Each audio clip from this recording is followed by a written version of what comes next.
کیا ہو گیا ہے کہ تم اتنا ہنستے ہو؟ ایسے مقررین اور ایسے خطیب بھی آ گئے جو جبہ کبہ پہن کے ممبروں سے لوگوں کو ہنساتے ہیں. اللہ اکبر.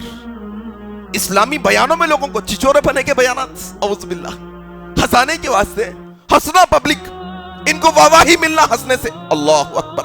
اللہ کے نبی نے کہا، حضرت انس روایت کرتے ہیں، صحیح بخاری کی روایت، اللہ کے نبی نے خطبہ دیتے دیتے ارشاد فرمایا، لوگو تمہیں کیا ہو گیا ہے کہ تم اتنا ہنستے ہو؟ کب 1400 سال پہلے. آج تو انسان ہنسنے کا عادی ہو گیا، اس کو صرف ہنسنا آتا. اٹھے بیٹھے چلتے پھرتے وہ ویڈیو دیکھ لیا، ہنس لیا. ہنسنے کے لیے ویڈیو بنائے جاتے ہیں نا، خاص طور پہ ہنسنے کے لیے.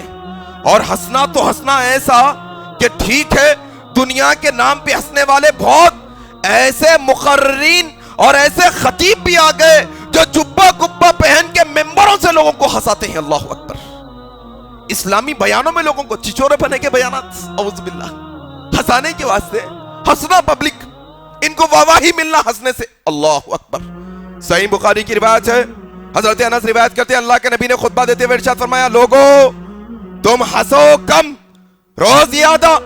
یقین جانو وہ باتیں جو میں جانتا ہوں اگر تم جان لو گے تو تم اچھا کھانا پسند نہیں کرو گے، تم اپنے بیویوں کے پاس جانا پسند نہیں کرو گے، تمہارے زندگی سے دنیا کی خواہش مٹ جائے گی، تم رو گے زیادہ، ہنسو گے کم اگر وہ باتیں تم جان لو جو میں جانتا ہوں. رونے لگ گئے صحابہ کرام، بیٹھ کر خطبے میں رونے لگ گئے.